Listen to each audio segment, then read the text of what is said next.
प्यारे बच्चों, ये है mid term exam 2024-25 class 10 subject Hindi. भले ये पेपर इवनिंग शिफ्ट वालों का है, लेकिन अगर आप फाइनल पेपर की तैयारी कर रहे हैं या आप next year mid term exam की तैयारी कर रहे हैं तो ये वीडियो आप सभी के लिए बहुत इंपॉर्टेंट है, क्योंकि इस बार सीबीएसई ने अपना पैटर्न चेंज कर दिया है।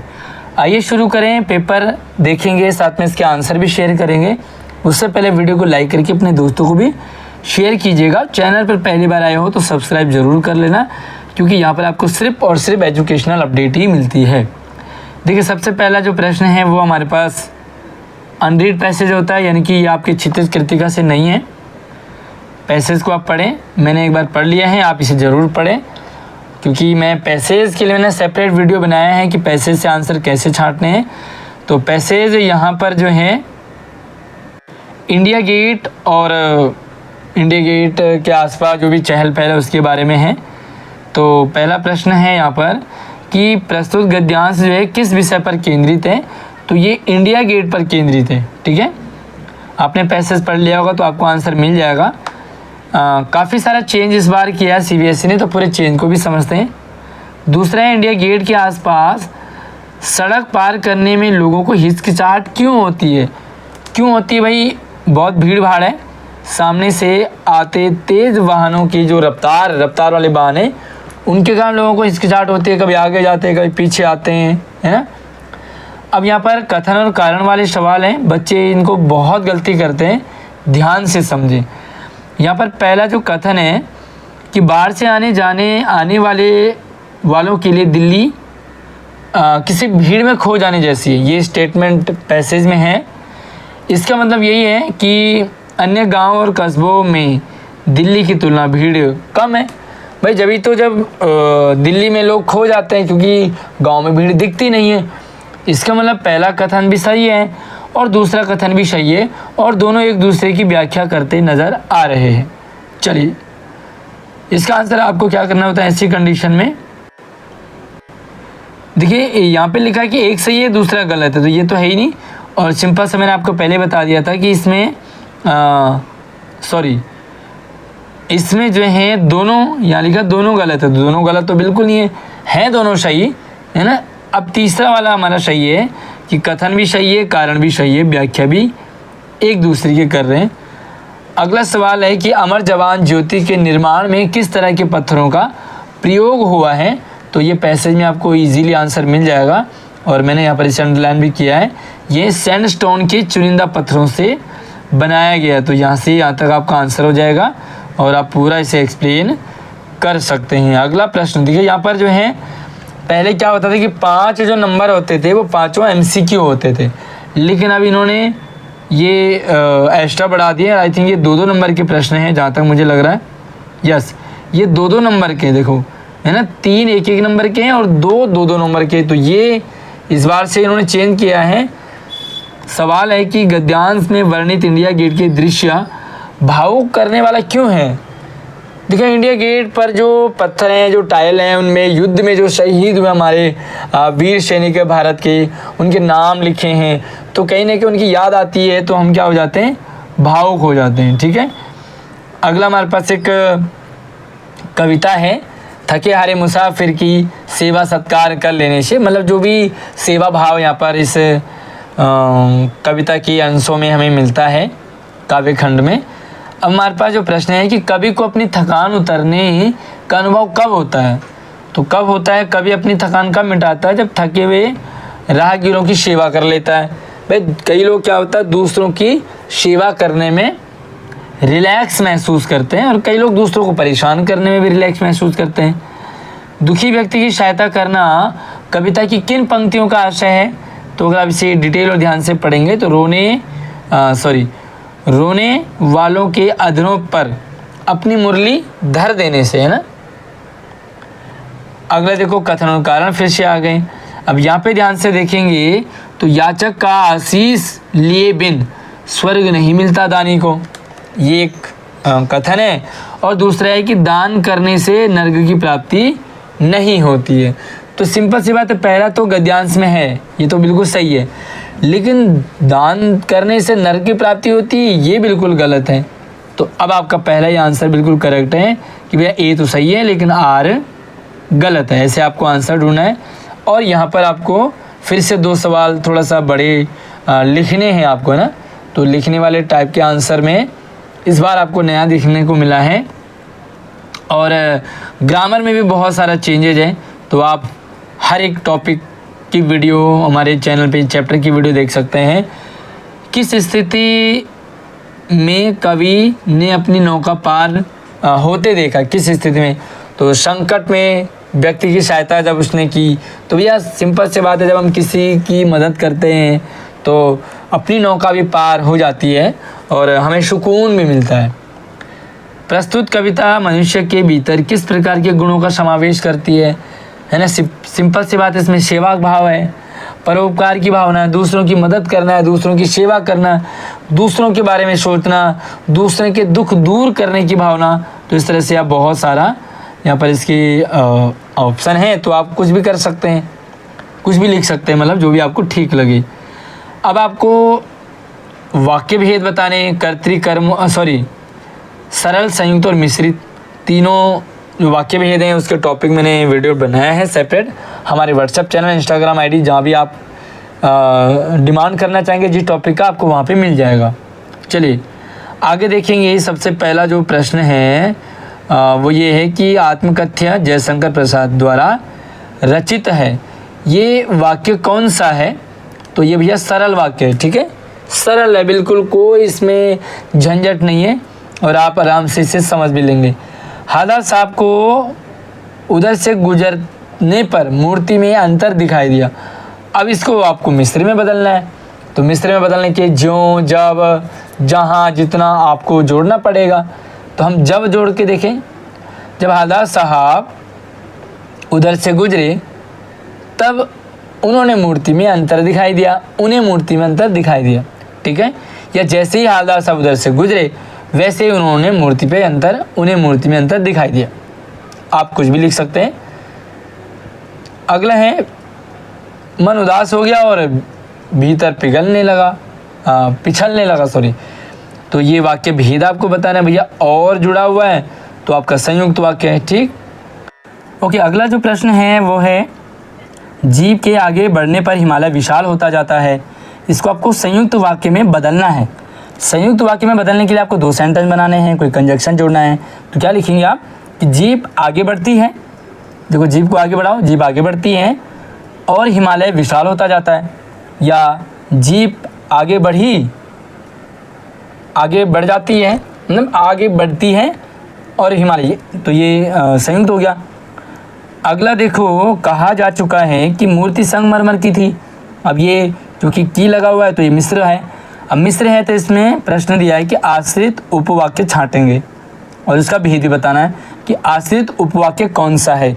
सबसे पहले तो आश्रित उपवाक्य आपको छांटना है। भाई आश्रित उपवाक्य को कैसे छांटेंगे, कैसे भेद पता करेंगे, इस पर मैंने बढ़िया सी वीडियो बनाई है हमारे चैनल पे। इसी वीडियो के डिस्क्रिप्शन में भी है, आप मुझे हमारे व्हाट्सएप चैनल से भी ले सकते हैं। चैनल का लिंक भी वीडियो के डिस्क्रिप्शन में है। तो इसमें जो उपवाक्य वो है कि मूर्ति संगमरमर की थी। अभी कौन सा है आपको उपवाक्य का भेद बताना है, तो ये है आपका संज्ञा उपवाक्य, क्योंकि की जुड़ा हुआ है, ठीक। आगे देखोगे और अब आपको वाच्य, कर्तृ, कर्म और भाव। सवाल है कि पहले नानियाँ कहानियाँ सुनाया करती थी, अब आपको इसे क्या बदलना है, कर्मवाच्य में बदलना है। ये कर्तृवाच्य है, इसे कर्म में बदलेंगे। नानियों के पहले नानियों के द्वारा या पहले नानियों द्वारा कहानी सुनाई जाती थी, ठीक। आपने यहाँ पे द्वारा जोड़ दिया। दूसरा है सैलानी जीप से उतर कर बर्फ पर कूदने लगे। ये वाक्य कौन सा है, सिंपल सा है, ये सरल वाक्य है, कर्तृवाच्य है। पिताजी द्वारा पान खाया गया, तो ये कर्म है, इसे आपको कर्तृ में बदलना है। तो पिताजी ने पान खाया, बहुत आसान है। बैठा जाए कौन सा भाव है, कौन सा वाच्य है, तो भाई सिंपल सा इस तरह के जो है वाच्य भाववाच्य होते हैं हमेशा। काव्या नहीं खेलती है, भाववाच्य में बदलेंगे। तो काव्या द्वारा नहीं खेला जाता या काव्या से नहीं खेला जाता, ठीक, से लगाओ या द्वारा लगाओ। आगे देखो, अब हमें पद परिचय करना है। भैया पद परिचय बच्चे थोड़ा सा से मुश्किल मानते हैं, लेकिन मुझे लगता है कि सबसे आसान यही टॉपिक है। आप वीडियो मैंने बनाया हुआ, आप जा कर के देख सकते हैं। डिस्क्रिप्शन में भी आप चेक करेंगे तो आपको यहाँ पर भी कई सारी टॉपिक मिल जाएंगी। सवाल है कि मैंने हिमालय को सलामी देनी चाहिए।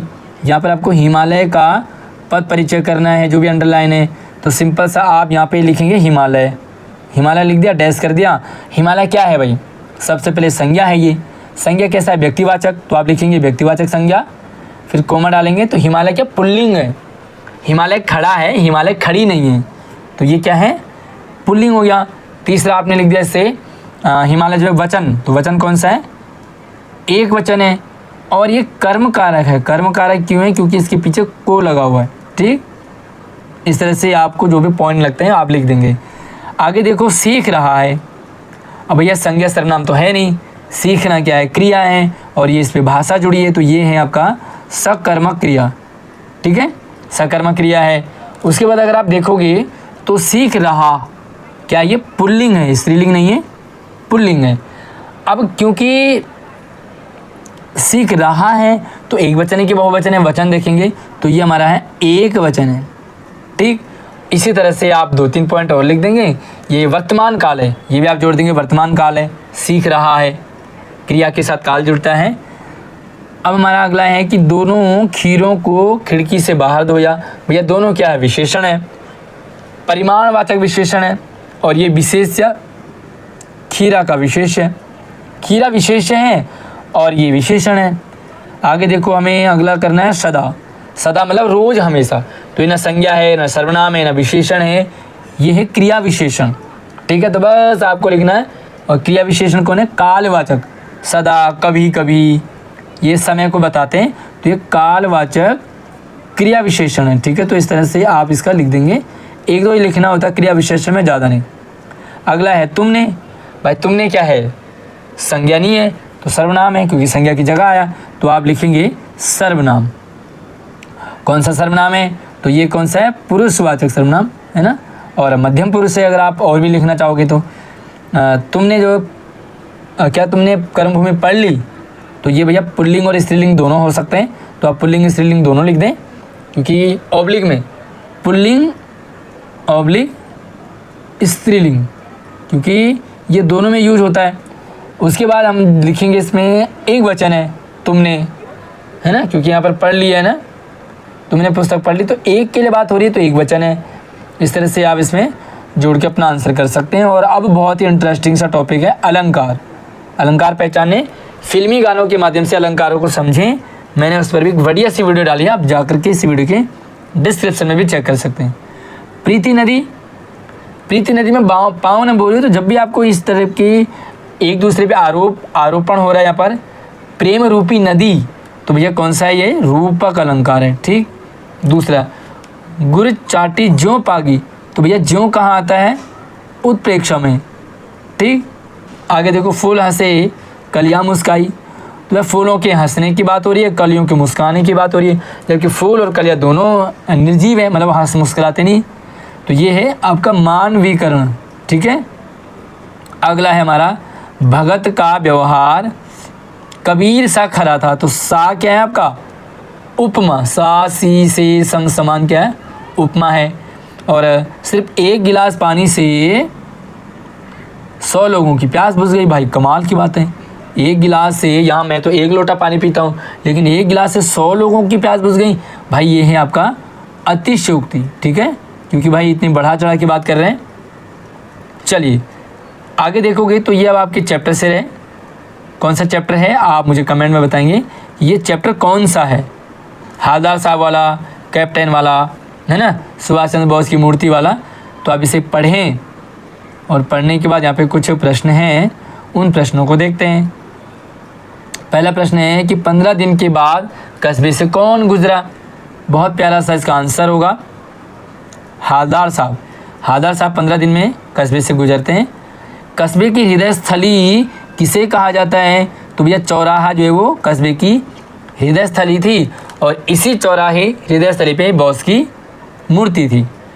हालदार साहब मूर्ति की तरफ देखना नहीं चाहते थे, क्योंकि, है ना, अंत में इसने कहा कि भाई मूर्ति की तरफ देखना भी मत, देखूंगा भी नहीं, गाड़ी मत रोकना, पान भी आगे खाएंगे, हम चौराहे पर रुकेंगे ही नहीं। क्यों कहा, क्यों नहीं देखना चाहते थे?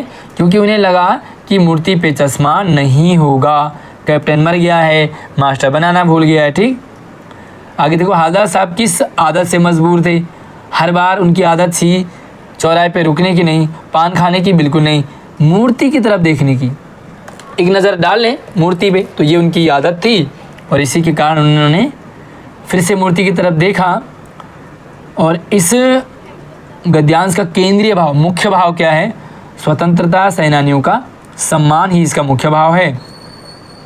अब कुछ प्रश्न हैं, इनको देखते हैं। भगत ने अपने बेटे की मृत्यु पर किस तरह का व्यवहार किया?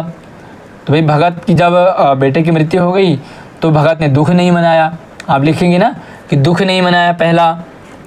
दूसरा लिखेंगे वो नाचने लगा, है ना, कबीर के पद गाने लगा, अपनी पुत्र वधू यानी कि बहू से भी कहने लगा कि भैया तुम भी नाचो, तुम भी गाओ, आत्मा परमात्मा से मिल गई है। तो बिल्कुल भी दुख नहीं मनाया, आप लिख देंगे पूरा। अगला सवाल है कि भगत ने कबीर को अपने जीवन में साहब का स्थान क्यों दिया होगा? भाई पाठ में एज इट इज तो आया नहीं, लेकिन अब आपने पूरा पाठ पढ़ लिया तो आप कह सकते हैं 2 बिंदु। भाई कबीर बहुत अच्छे पद गाते थे और हमारे भगत जी भी पद गाते थे, ये भी हो सकता है। दूसरा ये कि कबीर की जो विचारधारा है, सज्जन नेक विचारधारा थी, वो हमारे भगत जी की थी, है ना। तो वो भाई कबीर के विचारों को पालन करते थे, इसलिए वो कबीर को उन्होंने साहब का स्थान दे दिया। चलिए कुछ और भी लिख सकते हैं आप जो मैंने आपको बताया। इसके अलावा लखनवी अंदाज पाठ को रोचक बनाने की 2 कोई बातें लिखेंगे, बहुत मज़ेदार है। पूरा चैप्टर रोचकता से भरा है। पहली बार ट्रेन में चढ़ने पर नवाब साहब का लेखक को इग्नोर करना और बाद में जब पोल खुल जाती है तो उन्हें भी खीरे परोसना, ये भी रोचकता है। दूसरा भाई खीरे खरीदना, काटना, धोना, पोंछना, नमक लगाना और सूंघ करके बाहर फेंक देना, भाई ये कौन सी बात है? तो ये भी रोचकता है ना। तो ये इस तरह से आप बहुत सारी बातें लिख सकते हैं। सूंघ करके डकार लेना, है ना, तो ये पेट भर जाना, स्वाद लेना, तो ये सारी बातें रोचकता पे लिख सकते हैं। सेनानी न होते हुए भी लोग कैप्टन क्यों कहते थे? सेनानी न होते हुए भी कैप्टन इसलिए कहते थे क्योंकि सबसे पहली बात उसके मन में देश भक्ति की भावना थी, नेताजी के प्रति श्रद्धा थी, भाव था, लगाव था, जुड़ाव था, है ना। तो इस तरह से वो नेताजी की मूर्ति को बिना चश्मे के नहीं देख पाता था, इसलिए उसे लोग कैप्टन कहने लगे। भाई कैप्टन।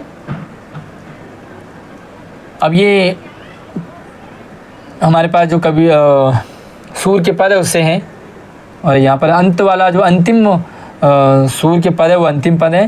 प्रस्तुत काव्यांश किस पात्र का संवाद है? तो भैया यहाँ पे जो गोपियाँ कहती हैं उद्धव को, संवाद किसका है? गोपियों का कहना है।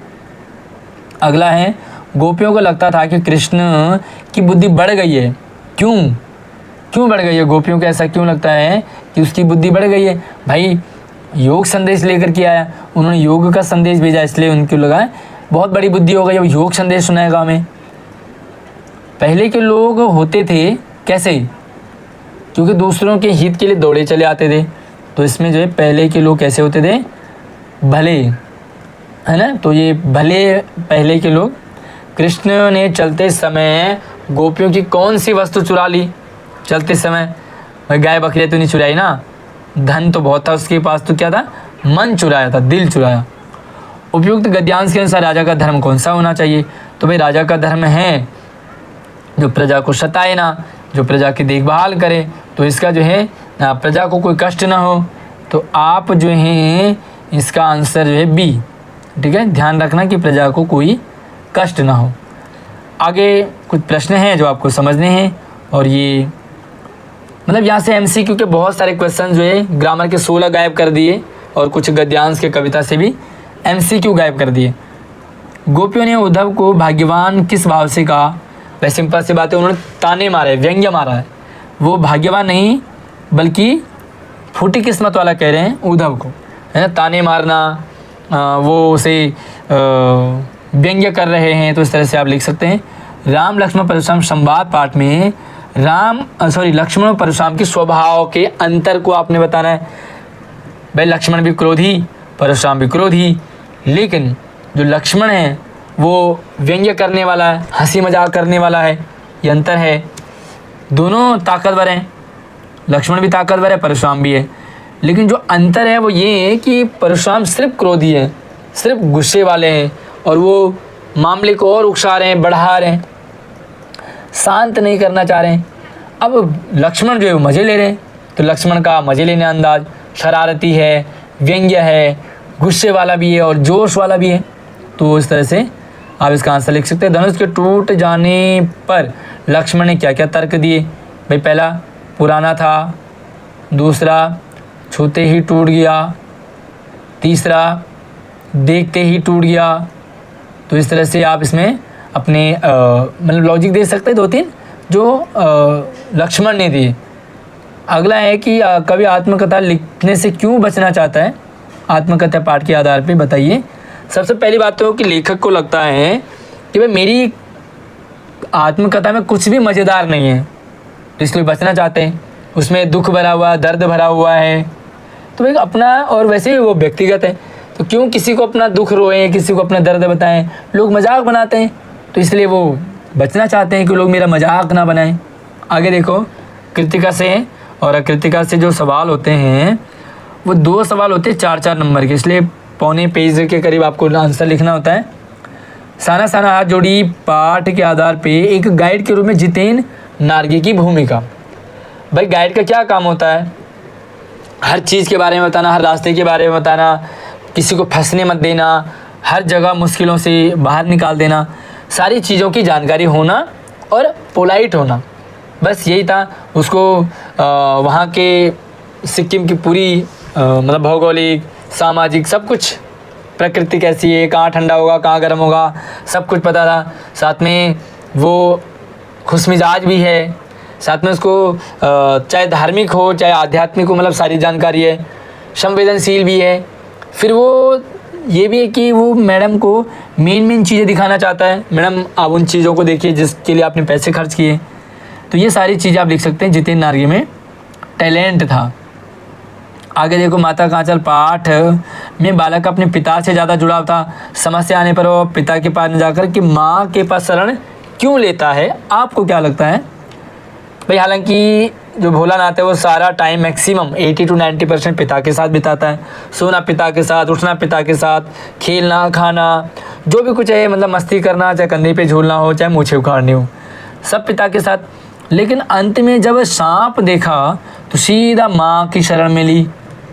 क्यों? क्योंकि हम माँ की आंचल में अपने आप को सुरक्षित महसूस करते हैं। हमें लगता है कि भाई माँ हर कष्ट से हमें उबारेगी। भले हमारे पिताजी ज़्यादा ताकतवर हैं, फिर भी हमें भरोसा माँ से ही होता है। क्योंकि जब भी हम गिरते हैं, जब भी हमें चोट लगती है, तो हम ओ माँ, है ना, यही कहते हैं, हे माँ। तो ये माँ शब्द हमारे साथ मुँह से निकलता है ना। अरे पापा कोई नहीं बोलता। तो ये एक मतलब सच नहीं है पूरी तरह से, लेकिन अक्सर में ऐसा होता है। अगला प्रश्न है, लॉन्ग स्टॉक में घूमते हुए चक्र को देख करके पूरी देश की आत्मा एक जैसी क्यों दिखाई देती है? ऐसा क्यों कहा? तो भाई आमतौर पे हम देखेंगे, भले हम किसी भी जाति धर्म से हों, हम भगवान, अल्लाह, खुदा किसी को ना माने, लेकिन भाई एग्ज़ाम होता है ना, तो हम कहीं ना कहीं मंदिर, मस्जिद, गुरुद्वारे में सर टिकाई लेते हैं या अपने लिए मन्नतें मांगी लेते हैं। तो ये सब जगह है, एक जैसी आत्मा है। मतलब चाहे वो विश्वास हो चाहे अंधविश्वास हो, पूरे देश में एक जगह है। भाई ऐसा कैसे हो सकता है? पूरे दिन भर आप पाप करो और लास्ट में चक्र घुमा दो, पाप आपके धुल जाएंगे। तो कहीं ना कहीं विश्वास और अंधविश्वास के मामले में हमारे पूरे भारत की आत्मा एक जैसी है। या तो विश्वास मान लो या अंधविश्वास मान लो। अब आपको अनुच्छेद लिखना है एक विषय पर, है ना, तो बहुत ही प्यारे से टॉपिक होते हैं। भारतीय नारी की चुनौतियाँ, ये टॉपिक लेंगे आप, तो आपको इन टॉपिक पे लिखना होगा। पुरुष प्रधान समाज, नारी का संघर्ष, विविध क्षेत्र में नारी का योगदान, दोहरी भूमिका, है ना, तो ये और दोहरी भूमिका कितना संभव है। तो ये सारे पॉइंट आपने लिख दिए। नारी, भारतीय नारी की चुनौतियाँ बहुत सारी हैं, आपने पूरा भेज देना है। और ये तो बहुत प्यारा सा टॉपिक है, रील कल्चर का बढ़ता प्रभाव। भैया लड़कियाँ ही नहीं, अब तो लड़के भी कमर मटकाने लगे, तो ये रील कल्चर का ही प्रभाव है। अब आपने किन किन को लड़कों को कमर मटकाते हुए देखा रील में, आप हमें कमेंट में ज़रूर बताएं आपको किसके रील बड़े वाहियात लगते हैं, अभिप्राय क्या है रील कल्चर का, किशोर वर्ग पर क्या प्रभाव पड़ रहा है, समय की बर्बादी है, संतुलन की आवश्यकता है ना। भाई बैलेंस बनाना, रील देखो लेकिन लिमिटेड, भाई ठीक है 10 मिनट 15 मिनट आधा घंटा में इंजॉय कर सकते हैं, बट समय बर्बाद कर दें और पढ़े ना, ये गलत है। या तो आप विद्यालय का वार्षिक उत्सव बना लो, एनुअल फंक्शन, तो ये भी अच्छा रहेगा। अगला है हमारे पास, आपको पत्र लिखना है, तो पत्र के बहुत ही प्यारे से टॉपिक है, आसान भी है। आपका नाम सुखविंदर या बलजीत कौर है, धूम्रपान की समस्या बढ़ रही है, आपको समाचार पत्र के संपादक को पत्र लिखना है। सेवा में श्री संपादक महोदय, हिंदुस्तान टाइम्स, नव भारत टाइम्स, पंजाब केसरी, जो मर्जी आप समाचार पत्र संपादक का लिख देंगे और फिर आप लिखेंगे धूम्रपान की बढ़ती समस्या पर चिंता विषय। फिर आप इसमें भेड़ दो कि भाई लोग धूम्रपान, छोटे छोटे बच्चे भी धूम्रपान करते नज़र आ रहे हैं, इसकी समस्या बढ़ रही है, तो मैं आपकी समाचार पत्र में इसको छपवाना चाहता हूँ, तो कृपया इसे समाचार पत्र में छाप दें। या तो आप पत्र के साथ या तो आप ये वाला लिख दें, आपका नाम बलविंदर है, पुस्तक मेले में जाने के लिए मित्र को प्रेरित करते हुए, पुस्तक मेला है, अपने दोस्त को बोलेंगे भाई चलो तुम भी चलो, वहाँ पे बहुत सारी किताबें होंगी, अलग अलग चीज़ों की होंगी, बहुत सीखने को मिलेगा, पुस्तकें भी खरीद सकते हो, ठीक है। अगला देखो, आपका नाम मुस्कान या मोहित है, लखनऊ बैंक शाखा प्रबंधक ब्रांच मैनेजर को आपको क्या करना है, एक स्ववृत्ति लेखन, भाई रिक्त निकली बैंक मैनेजर की, है ना। आपने क्या कर रखा, बीकॉम कर रखा है, तो आपको ये भी थोड़ा सा आइडिया लग जाएगा कि अगर आपको बैंकिंग फील्ड में जाना है तो आपको क्या करना होगा, कॉमर्स लेना होगा, ठीक है, ये आप ध्यान रखें। साइंस 10th के बाद आपको कॉमर्स लेना है, तभी आप बैंकिंग फील्ड में जा सकते हैं। तो बस आपको स्ववृत्ति लिखना है, अपना बायोडाटा तैयार करना है, इसका पूरा फॉर्मेट मैंने आपको बताया है, हमारे चैनल पे वीडियो डाली गई। या तो आप ईमेल लिखेंगे, आपका नाम मुस्कान मोहित है, आप बीमार होने के कारण विद्यालय नहीं जा पा रहे हो, तो कक्षा अध्यापक को आपको एक ईमेल भेजना है। ईमेल का पूरा पैटर्न भी मैंने आपको वीडियो बना करके दिखाया है। दूसरा है आपको विज्ञापन लेखन, तो भैया आकर्षक विज्ञापन लेखन आपको बनाना है, तैयार करना है। किस पे, आपकी बहन नृत्य सिखाने का एक संस्थान खोल रही है, भाई डांस इंस्टीट्यूट खोल रही है बहन आपकी, है ना। अब आपको एडवर्टाइजमेंट बनाना है, या आप शुभकामना संदेश देंगे मित्र को जन्मदिन का, तो दोनों कंडीशन में हमें बनाना है सबसे पहले एक बॉक्स, ठीक है। बॉक्स को थोड़ा सा आपने जो है बॉर्डर कर दिया, अब यहाँ पे सबसे ऊपर टॉपिक लिख दिया, उसके नीचे आप लिखेंगे, है ना। स्लोगन का प्रयोग जरूर करें, चित्र बनाएं और आराम से आपके टॉपिक क्लियर हो जाएंगे। बाकी हर एक टॉपिक को अच्छे से मैंने क्लियरली समझाया है। आप हमारे चैनल पे वीडियो देखें, हमें व्हाट्सएप, इंस्टाग्राम, फेसबुक से भी संपर्क कर सकते हैं, सारे लिंक वीडियो के डिस्क्रिप्शन में। अगली वीडियो में थे, तब तक आप अपना ख्याल रखिए, धन्यवाद।